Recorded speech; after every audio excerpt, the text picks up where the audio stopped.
Pond's, reverse, streams, oceans. और सब surface water sources वो वाले हैं जो अर्थ सरफेस के नीचे पाए जाते हैं, जैसे कि सब सरफेस वाटर, जैसे कि ग्राउंड वाटर, अंडरग्राउंड वाटर।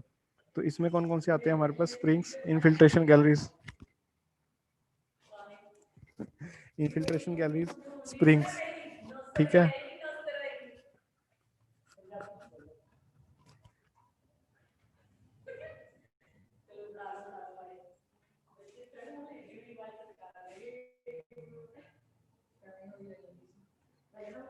उसके बाद नेक्स्ट है सरफेस वाटर के बारे में, एक एक सोर्स के बारे में डिटेल में स्टडी करते हैं। जैसे कि सबसे पहले है river and streams. Surface water जैसे कि हम स्टडी कर रहे हैं, जिसमें वाटर फ्लो करता है अर्थ सरफेस के ऊपर, ठीक है। तो डायरेक्टली हम इस वाटर को यूज़ कर सकते हैं, जो भी कंजप्शन के लिए हमें जो भी काम करना है उसके लिए हम इसको यूज़ कर सकते हैं। और इसमें हमारे पास जो डिफरेंट डिफरेंट सोर्सेज अवेलेबल हैं, river and streams. River and streams क्या है कि जो भी हिली एरिया से पानी आता है ऊपर से फ्लो होके, जैसे स्नो मेल्ट करती है या फिर रेनफॉल से ऊपर से हिल में से जो भी पानी है वो फ्लो करके नीचे जो है नदियों के अंदर इकट्ठा होता है।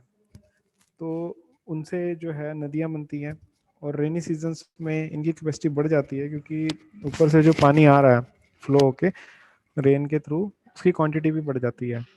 तो इसकी जो क्वालिटी है रिवर एंड स्ट्रीम्स की, वो काफ़ी अच्छी रहती है क्योंकि इसमें किसी भी तरह का पोल्यूटेंट नहीं होता नेचुरल रिवर वाटर में। बट ह्यूमन इंटरफेरेंस की वजह से जो हम उसमें ह्यूमन वेस्ट डंप करते हैं, इंडस्ट्रियल वेस्ट डंप करते हैं, उसकी वजह से इसकी जो क्वालिटी है वो काफ़ी ज़्यादा पॉल्यूट हो जाती है। तो नेचुरली जो रिवर और स्ट्रीम्स का वाटर है वो काफ़ी प्योर फॉर्म में रहता है, बट आफ्टर गेट पॉल्यूटेड वो कई बार अनफिट हो जाता है कंजप्शन के लिए। नेक्स्ट हम पढ़ रहे थे लेक्स एंड पॉन्ड्स के बारे में। लेक्स और पॉन्ड्स का जो कंसेप्ट है वो सेम ही रहता है, बस इनके साइज में डिफरेंस है। पॉन्ड जो है वो छोटे साइज का है और लेक जो है वो बड़े साइज की है। बनते कैसे हैं ये? अर्थ सरफेस के ऊपर कहीं पे भी एक डिप्रेशन होगा, अगर कोई जगह जो है उसका लोअर लेवल होगा, तो वहाँ पे बारिश की वजह से जो है पानी इकट्ठा होना शुरू हो जाएगा, ठीक है।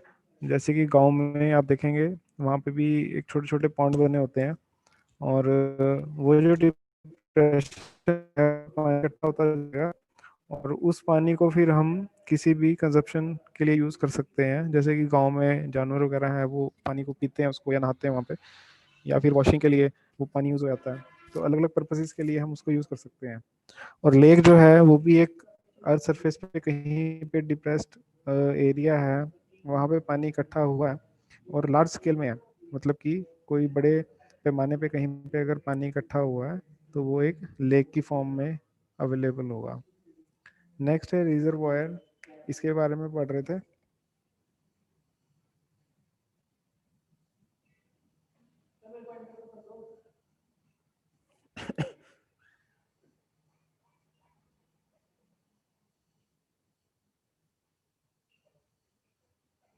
रिजर्वायर के बारे में पढ़ रहे थे कि रिजर्वायर क्या है।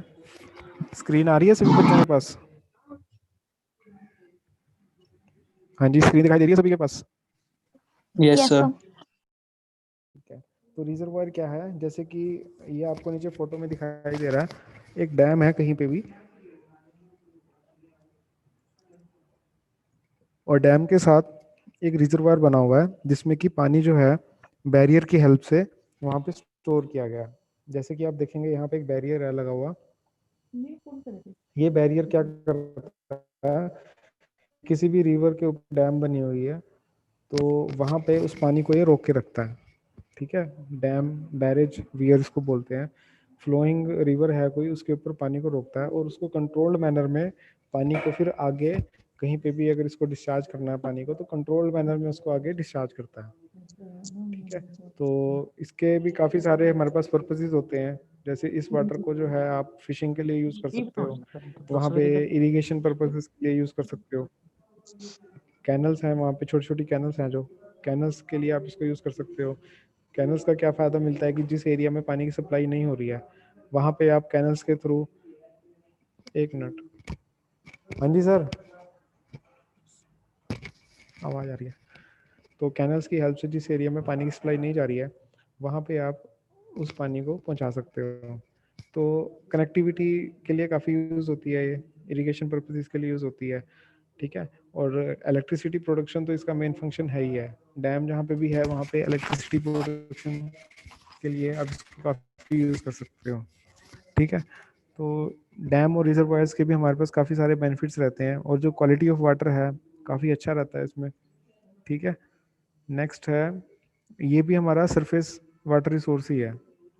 जो हमारा डैम है ये हमारा एक सरफेस वाटर रिसोर्स है, और पीछे हमने जो लेक्स एंड पॉन्ड्स पढ़े थे ये भी हमारे सरफेस वाटर रिसोर्सेज हैं, और रिवर्स एंड स्ट्रीम्स भी हमारे सरफेस वाटर रिसोर्सेज हैं। इसके बाद नेक्स्ट आता है हमारे पास सरफेस और ग्राउंड वाटर। तो सरफेस वाटर तो हमने रिवाइज किया है, और नेक्स्ट अभी हम पढ़ेंगे सब सरफेस वाटर और ग्राउंड वाटर के बारे में। The water which is below the earth surface is called सब सरफेस वाटर। जो पानी अर्थ सरफेस के नीचे होता है, अर्थ सरफेस के नीचे पाया जाता है, उसको हम सरफेस वाटर कहते हैं। The water of groundwater source does not require any treatment and its temperature remains uniform throughout the year and cheaper than surface water. तो इसमें जो अंडरग्राउंड वाटर होता है इस ये बेसिकली प्योर फॉर्म में अवेलेबल होता है, क्योंकि जो ज़मीन के नीचे पानी है उसमें गंदगी मिलने के चांसेस बहुत कम रहते हैं। तो इसीलिए ये जो पानी है इसको ज़्यादा ट्रीटमेंट की ज़रूरत नहीं पड़ती, ये प्योर फॉर्म में ही हमारे पास अवेलेबल होता है। और इसीलिए अगर ट्रीटमेंट नहीं हो रही है तो इसीलिए ये चिपर सोर्स भी माना जाता है, क्योंकि अगर ट्रीटमेंट करेंगे तो उसमें पैसा लगेगा और मनी की हमारी इन्वेस्टमेंट रहेगी, बट इसमें ऐसा नहीं है, तो इसको एक चिपर सोर्स ऑफ वाटर भी पाया जाता है, माना जाता है। और इसका जो टेम्परेचर है वो भी यूनिफॉर्म रहता है, क्योंकि अगर ऊपर सनलाइट है या टेम्परेचर डाउन हो रहा है तो उससे इस वाटर को कोई फर्क नहीं पड़ता, क्योंकि ये जमीन के नीचे है, ठीक है।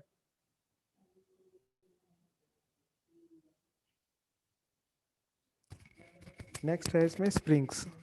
ये भी एक अंडरग्राउंड वाटर या सब सरफेस वाटर सोर्स है। स्प्रिंग स्प्रिंग का मतलब क्या है? Natural outflow of ground water at the earth surface. किसी भी अर्थ सरफेस के ऊपर नेचुरल आउटफ्लो, पानी का जो है आउटफ्लो है नेचुरल तरीके से वो आ रहा है बाहर अर्थ सरफेस।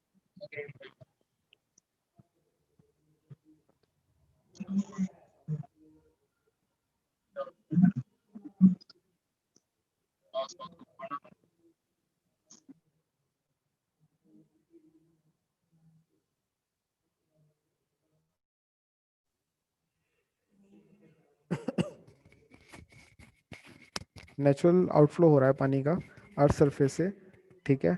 कहीं पे भी अगर कोई ओपनिंग है कहीं पे, तो वहां से अपने आप एक नेचुरल आउटफ्लो रहता है, इसको हम कहते हैं स्प्रिंग। स्प्रिंग यानी कि एक झरना टाइप भी होता है, आप कहीं पे अगर देखोगे हिमाचल में हिली एरियाज में, जैसे फोटो में दिखा रखा है, तो ये एक स्प्रिंग है, ठीक है। कहीं पे भी अंडरग्राउंड वाटर जो है, जैसे कि ये इसका कंसेप्ट दिखा रखा है लेफ्ट हैंड साइड में, इसमें क्या होता है कि जैसे मान लो ये माउंटेन है, तो ऊपर प्रेसिपिटेशन हो रही है, जैसे कि बारिश हो रही है, और यहाँ से ये एरोस दिखा रखी हैं परमिएबल सरफेस, तो यहाँ से पानी हो रहा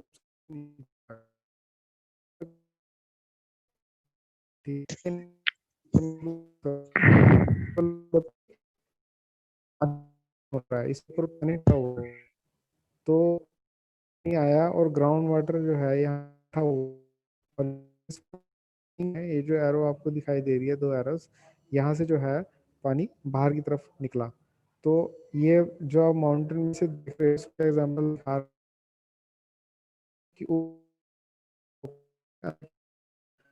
इसके जो नीचे वाला एरिया है वो इम्परमिएबल है, मतलब वहां से पानी नीचे एब्जॉर्ब नहीं हो रहा है। तो पानी इकट्ठा हुआ, उसने एक प्रेशर क्रिएट करके एक होल बना के वो वहां से आ गया। तो ये एक स्प्रिंग की फॉर्म में है,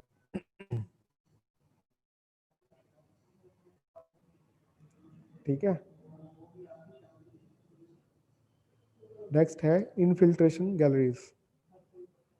The underground tunnel constructed for tapping or intercepting the groundwater near river, lake or stream bank at the shallow depth 6 to 10 meter are called infiltration galleries.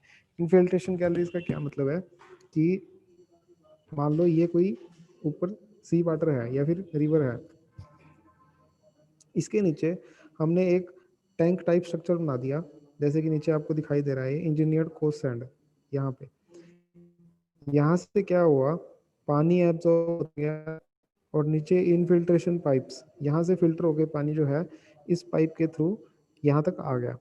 ठीक है, पानी फिल्टर हुआ, किसी भी रिवर या फिर कोई सी है उसके नीचे हमने जहाँ पे उसका बेस लेवल है उसके नीचे हमने ऐसा कुछ स्ट्रक्चर तैयार किया जिसमें कि पानी इकट्ठा हुआ एब्जॉर्ब होके, और वहाँ से फिर वो पानी जो है हमने इनफिल्ट्रेशन पाइप्स के थ्रू उसको ट्रीट करके आगे लेके आ गए। और यहाँ पे मान लो कोई घर बना हुआ है, जैसे पंपिंग स्टेशन है, पंपिंग स्टेशन क्या काम करेगा, उस घर को यहाँ से प्रेशर के साथ पानी को खींचेगा, पंप करेगा ऊपर की तरफ, और फिर आगे जो एरो दिखा रखी है उस घर में इसको सप्लाई करेगा। तो बेसिकली ये भी एक प्रिंसिपल है अंडरग्राउंड वाटर को यूटिलाइज करने का, जो कि सब सरफेस वाटर है।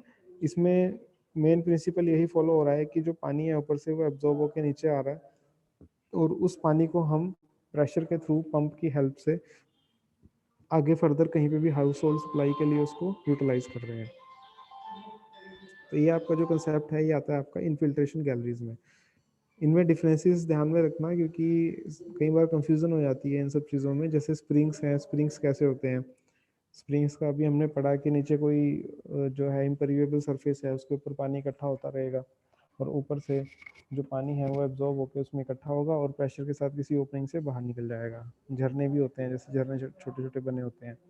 नेक्स्ट है इनफिल्ट्रेशन गैलरीज। इसमें क्या होगा कि पानी जो है एब्जॉर्ब होके नीचे आएगा, यहाँ पे एक किसी भी कंटेनर के अंदर या फिर रिजर्वायर के अंदर इकट्ठा होगा, और वहाँ से हम प्रेशर के साथ उस पानी को आगे पंपिंग स्टेशन की हेल्प से उसको हाउस होल्ड सप्लाई के लिए आगे फर्दर पंप कर देंगे, सप्लाई कर देंगे।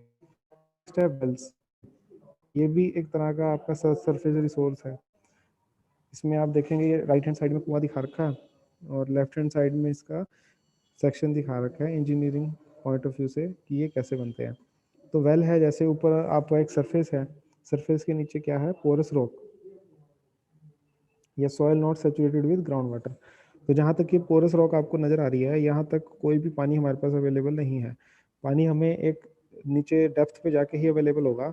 तो उस डेप्थ पे जब हम पहुँचेंगे तो वहाँ पे एक porous rock saturated with ground water, यहाँ पे हमें पानी मिल जाएगा। तभी आप देखेंगे जब नलका होता है उसकी हम बोर करते हैं तो वो काफ़ी डेप्थ तक करते हैं, ठीक है ना।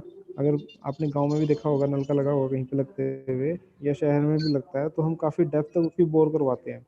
वो क्यों करवाते हैं, क्योंकि नीचे वाटर टेबल है, हमारे पानी है इकट्ठा हो रखा, जैसे वाटर टेबल दिखा रखा है।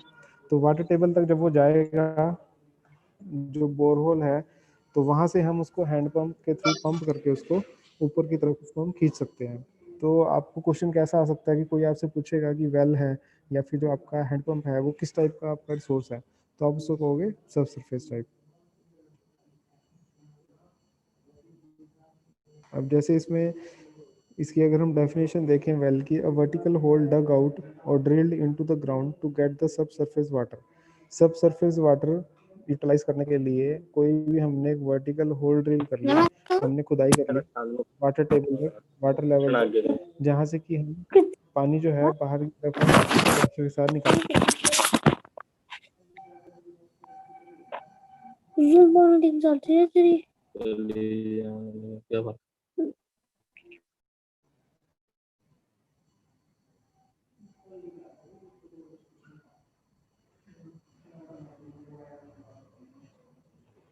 नेक्स्ट है आर्टिजियन वेल्स। आर्टिजियन वेल्स का मतलब क्या है, आर्टिजियन हमने पहले भी पढ़ा था कि जहाँ पे भी आर्टिजियन वर्ड यूज होगा तो आपने हमेशा माइंड में एक चीज लेके आनी है कि दो इम्परवियस लेयर्स के बीच में कोई लेयर है।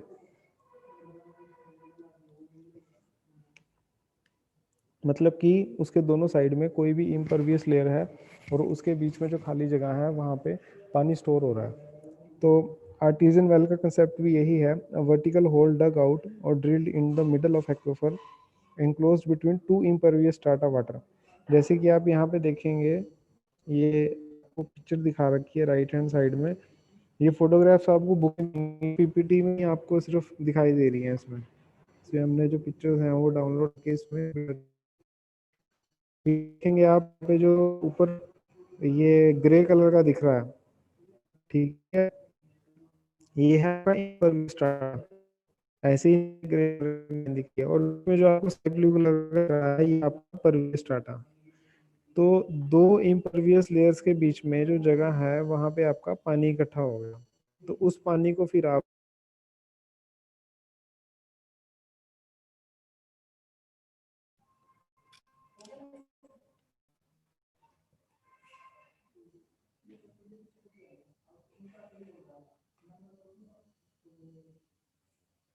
हाँ जी, स्क्रीन आ रही है सभी बच्चों के पास?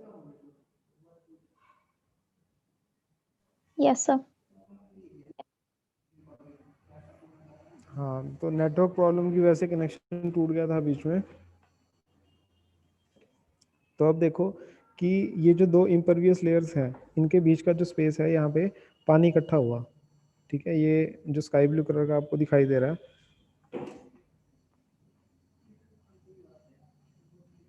ये पानी इकट्ठा हुआ, और इसमें फिर हम कोई ड्रिल करके होल अगर इसमें हम कर दें तो वहाँ से आर्टिजियन वेल की फॉर्म में ये पानी जो है वो बाहर हमारे पास अवेलेबल होता है। जैसे कि राइट हैंड साइड में आप देख सकते हैं जो पानी है वो प्रेशर के साथ बाहर निकल रहा है। A vertical hole dug out or drilled into the middle of aquifer enclosed between two impervious strata. Water come out the well in the form of fountain automatically under greater pressure.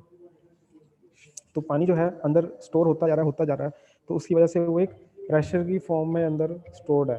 तो जब भी उसमें हम whole करेंगे तो वो पानी जो है एक प्रेशर के साथ, जैसे राइट हैंड साइड में आप देखेंगे वो पानी प्रेशर के साथ बाहर ऑटोमेटिकली फ्लो करेगा। तो इसे हम कहते हैं आर्टिजियन वेल्स। नेक्स्ट है ट्यूबवेल। ट्यूबवेल भी मोस्ट ऑफ द स्टूडेंट्स ने देखा होगा कि ट्यूबवेल जहाँ पे इंस्टॉल होता है उसमें भी सब सरफेस जो वाटर है उसको यूज किया जाता है। A vertical hole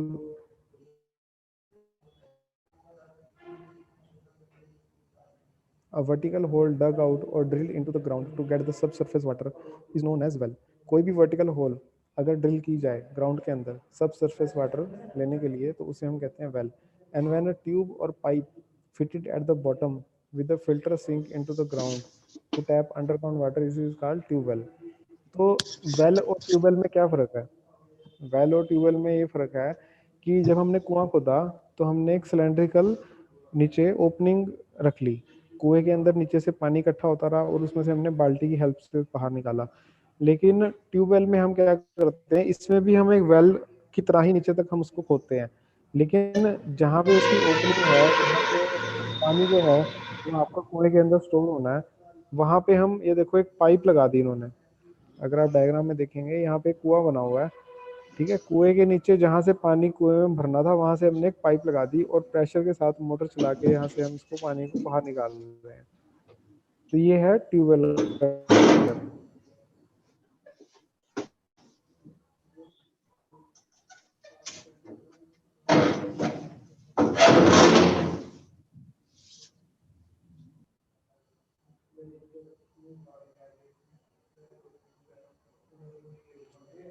तो ये है ट्यूबवेल का कंसेप्ट कि यहाँ से हम इस कुएं से जहाँ से भी ओपनिंग है हमारी, जहाँ से पानी कुएं में आना है वहाँ से हमने एक पाइप अटैच करी उस पॉइंट के ऊपर और मोटर की हेल्प से हमने वहाँ से पानी जो है उसको हमने बाहर निकाल लिया प्रेशर के साथ।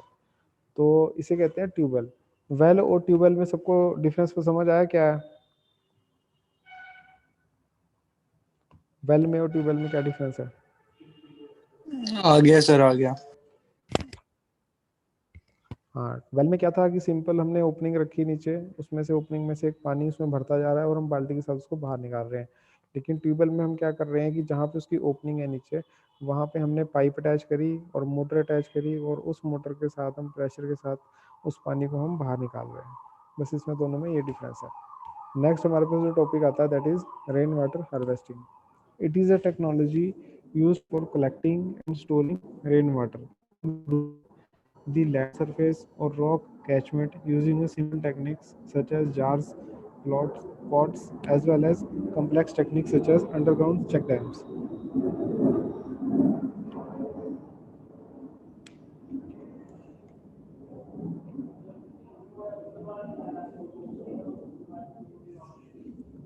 रेन वाटर हार्वेस्टिंग का क्या मतलब है कि जो बरसात का पानी आ रहा है, ठीक है, उसको हम इकट्ठा कर रहे हैं। इकट्ठा करके उसको एक जगह पे हम स्टोर कर रहे हैं, और उसको पानी को फिर हम बाद में कभी भी फ्यूचर में जब भी हमें ज़रूरत पड़ती है तो उसको हम फिर यूटिलाइज करते हैं।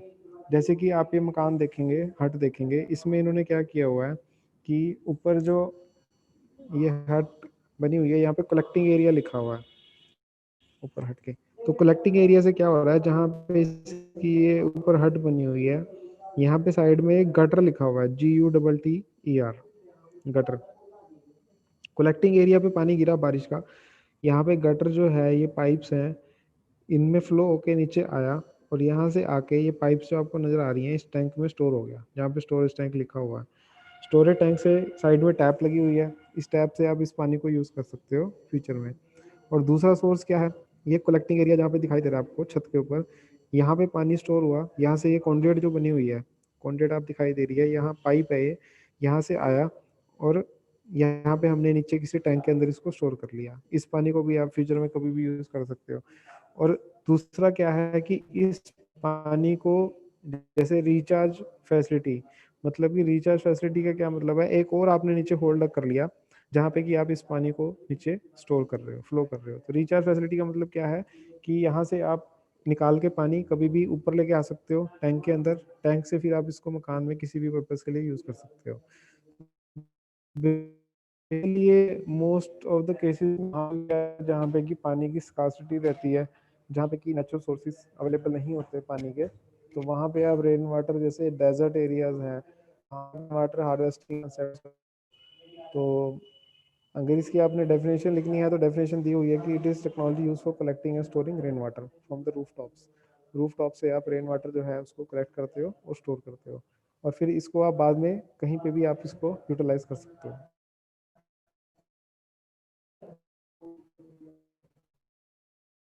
यहाँ तक किसी को कोई प्रॉब्लम हो? No sir. No sir. Rain water harvesting, artesian wells, next wells, infiltration galleries, springs, इन सब में डिफरेंस पता चला कि ये क्या क्या होते हैं और क्या काम करते हैं? Yes sir. नेक्स्ट टॉपिक है आपके पास water supply system in a town. तो टाउन में जो है वाटर सप्लाई का जो सिस्टम है वो कैसे काम करता है? अब इसमें क्या क्या इंक्लूडेड होता है, सबसे पहले हम इसकी डेफिनेशन देखते हैं। Water supply is the provision of water by public utilities, commercial organisations और individuals using usually via a system of pumps और पाइप्स। तो वाटर सप्लाई सिस्टम में क्या होता है कि किसी पंप या पाइप के थ्रू आप जो पानी है उसकी सप्लाई करते हो सिटीज़ के डिफरेंट डिफरेंट एरिया में, और कहाँ से पानी आता है, जहाँ पे आपका रिजर्वायर है या आपका स्टोरेज एरिया है। सेकंड है वाटर सप्लाई सिस्टम इंक्लूड्स, मतलब इसमें क्या क्या चीज़ें इंक्लूडेड होती हैं। सबसे पहले है raw water collection. Raw water collection में क्या आता है कि पानी जो है वो आपका रॉ वाटर, जैसे कि हमने पीछे पढ़ा था रेन वाटर हार्वेस्टिंग में, वहाँ पे आपका जो रॉ वाटर है वो वहाँ पे स्टोर हो रहा है एक जगह पे। जैसे यहाँ पे भी आप देखेंगे तो स्टोरेज टैंक बना हुआ है, ठीक है। इसमें से जो पानी है ये आपका गया ट्रीटमेंट प्लांट में।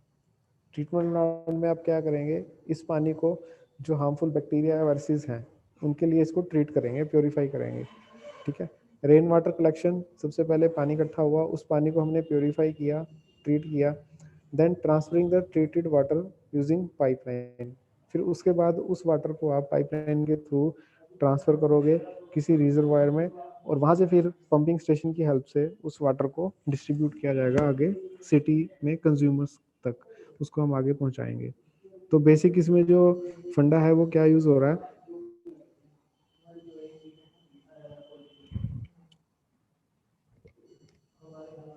कि रेन वाटर को हमने सबसे पहले स्टोरेज टैंक में स्टोर किया, उसके बाद उसको हमने ट्रीटमेंट प्लांट में लेके गए, ट्रीटमेंट प्लांट से ट्रीट होके उसको हमने रिजर्वायर में स्टोर किया, और रिजर्वायर से किसी पंपिंग स्टेशन की हेल्प से उसको हमने जो सिटी है वहाँ तक हमने उसको डिस्ट्रीब्यूट कर दिया। तो ये अलग अलग हमारे स्टेप्स हैं पानी को डिस्ट्रीब्यूट करने के लिए।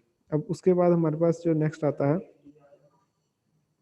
That is systems of water supply. Basically हमारे पास पानी को सप्लाई करने के लिए दो सिस्टम्स होते हैं। सबसे पहले है कॉन्टिन्यूस सिस्टम और दूसरा है इंटरमिटेंट सिस्टम।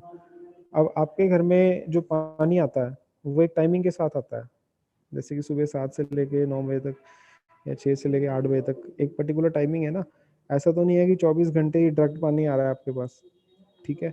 तो इंडिया में जो सिस्टम फॉलो होता है कि वो होता है इंटरमीडिएट सिस्टम। इंटरमीडिएट सिस्टम मतलब कि जो पानी की सप्लाई है वो पीक आवर्स में दी जाती है कंज्यूमर्स को। पीक पीरियड्स कौन से होते हैं, जब किसी ने ऑफिस जाना है, स्कूल जाना है या बाहर काम के लिए जाना है, तो उस टाइम आप नहाते हो या फिर आप ब्रश करते हो, तो उस टाइम पानी की रिक्वायरमेंट सबसे ज़्यादा रहती है।